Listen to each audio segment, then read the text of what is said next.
A client owed us a seven-figure amount for 1.5 years, and we have engaged lawyers to sue them. And why am I sharing with you this? And this is probably the first time I'm capturing this on camera.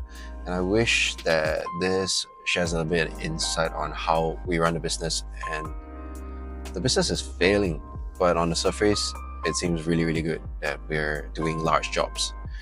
So I'm Leonard. I was an architect. I now run an interior design and build studio in Malaysia. So what exactly I'm going to share with you is an experience that transformed my life, my studio's trajectory. And in the peak of COVID 2021, or at the end of 2020, we received a job that was easily 10 times the size of the normal job size that we typically take in. It's one of the leading companies in Malaysia. They control a huge part of the road infrastructure, right? So I'll just leave it there. The job comes up to multiple seven figures, right? And we finish up the job in August of 2022. It's already 2024 right now. It's almost 1.5 years in. I've gone through a lot of ups and downs through this project, mostly downs, and I would like to share it with you here. 2021, we finished the job and they owe us about 25 to 30% of the balance payment. And that's a seven-figure payment. It's a lot of money and it put tremendous amount of stress on me, my company, and I had sleepless night. And I'd like to share a little bit of insights about what was done and what could have been done if I could turn back time. Not even 1.5 year period, a 2 year period when we were running the jobs, progress payments were slow. The second progress payment was extremely slow and we had to bolster a lot of the construction supplies procurement with our own money. And that's rule number one that I do not wish to repeat ever again, because it was going through a period of Chinese New Year and it was terrible. It was stressful. I think we only received a total amount of 20%, but we carried out works up to 60 to 70%. Could imagine that sum is huge. Fast forward until we completed the job, it was a very terrible move because out of desperation, of excitement, came this project at the peak of COVID. Ran through the details of the agreement, signed it, and thereon I realized it was a huge mistake. There was a bespoke contract that we signed. The liquidated damages on delays was 15% of the entire job. So that sums up to a large six-figure amount.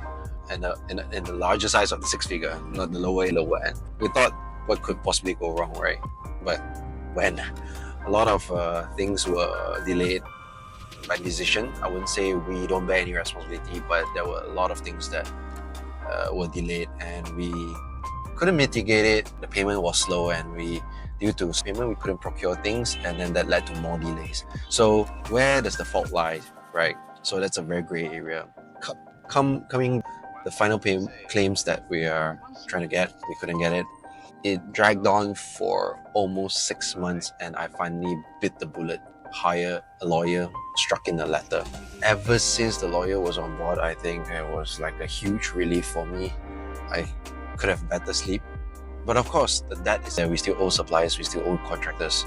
And it's not a good feeling where you have to go through a long period of time, more than 12 months, 18 months of debt. And that sum is more than what I could imagine earning even in a year or even in 10 years. One thing I wish I had done really earlier on this whole problem was to have a lawyer on board advising through the contract signing up until the collection.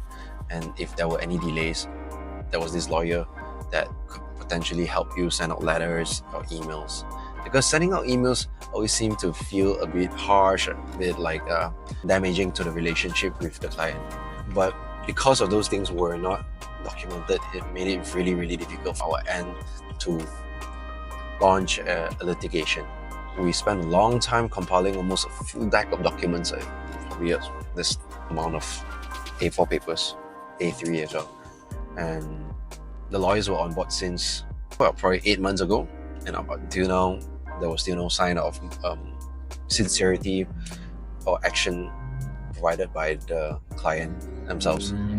So they're looking to claim against us 750,000 ringgit, and well, we're not able to swallow any part of that amount. So as of recent, we said that, look, we're gonna give you a 100k discount on the entire claim. So let's see where it takes us. 2 months gone by, till up to today. They said, look, we will close an eye on it, move on with the project if you would just give us a discount of 700,000 ringgit. It's pretty absurd at this point. So yeah, today just sent an instruction to the lawyer to proceed with the adjudication and the litigation as well. So there's a lot I've learned through this process, and I could share a lot more on it. But two huge things I've learned through this project and through this incident is that the contract is extremely important, and do not overlook it at all. Just make sure that the contract you sign has been vetted through by real professionals, and if there's anything that you find fishy or uncertain about, have the lawyers on board. They're gonna ease your pain, they're gonna speed up process, of course, I hope, right? And most importantly, it helps you mentally. Are you willing to run through 2-3 years of litigation with this bothering you throughout the entire period? It's gonna take up a lot from you. It's not just the money, but the mental strength and the effort you need to address emails, going for meetings, going for mediation. So I'm glad I made a choice to get a lawyer on board. Well, and then the second thing I would like to point out is that if oh, I lost my train of thought. Oh, okay. Well, the second thing I want to point out is that through this entire process, it was me quite badly, and I wish I had seek out for help with a therapist earlier, so that I knew how to process my emotions, my mental state in terms of managing the expectation, knowing what I can control, what I can't control, because sometimes you will beat yourself up or you will start to question everything under the sky, and it's really not good for you to make decisions, important decisions. You're not in a clear state of mind. How would you even imagine that it's gonna be something? How are you gonna be sure that the decisions you make will be something that is efficient, effective for every next step that you take? So you really gotta seek out for external professional help when you can, when you need. Because I was just thinking about it, that people seek out for coaches to train them how to play badminton, football, or whatnot, right? Even piano, simple, even cooking, right? Why can't you find someone who really help you out at every single aspect that you are weak at or you have trouble with? And I don't think I have any form of experience with this. I had experiences with working on EOT, external extension of time, on large projects, but not something when it touches your own money, and it puts you on so much stress that you don't even know whether you can pay the salary for the next month, not even, maybe sometimes even the next week. So that itself got me questioning, why am I even doing this? Sometimes 7 years ago, if I had gone back to the workforce and worked for somebody, I think my life would be very much better off. And that's a little sharing that I have to put it out to you guys who are working on the service line, who provides services where you claim money, you claim progress payment. A lot of people could put it that very easily to me, saying that, look, if they stop paying, you stop the work immediately. I wish I could really do it, but it's something I have to train on. Our team has to train on, because it's sometimes a promise that you provide to someone and a fulfillment that you have given to others, that you will deliver it on time within a certain manner. So it's difficult on my end to just say, hey, look, I'm gonna work if you're not paying. And it happens to a lot of our projects. So lesson learned, and large projects, small projects, get the contracts done well, exercise it, bring up multiple notifications, any form of delay, any hiccups that will actually protect you. People put it out to me all the time saying that, have it documented black and white, make sure it's being stated on any form of delay from their end. I try my best to do it, but as I was running through back the documents that we have collected, so much more could have been done. And I'm glad that I have a team that who are still with me throughout the process when we started the project up until now and through litigation. And there we experienced much together.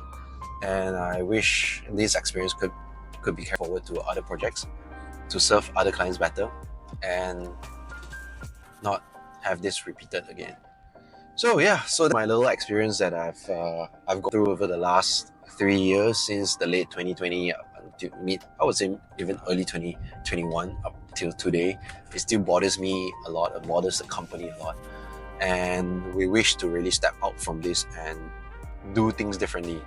And we hope that you don't have to go through this kind of experience if you're in a service industry, because it's not fun at all. All you have in mind was just to run a project well, design it well, hoping for the best for everything. All this wishful thinking just gone down the drain with like, how could you do this to me? How could you do this to us? Why did this happen?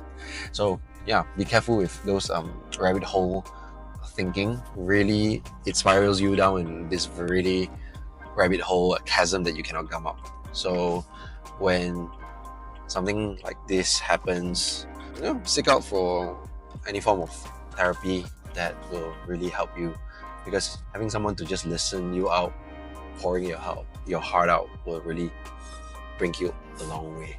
It's probably one of the last time that I will probably share this online, and hope you pick up one or two from this, and look forward to seeing you in the next one. And I wish to share with you more experiences that I run through running this business.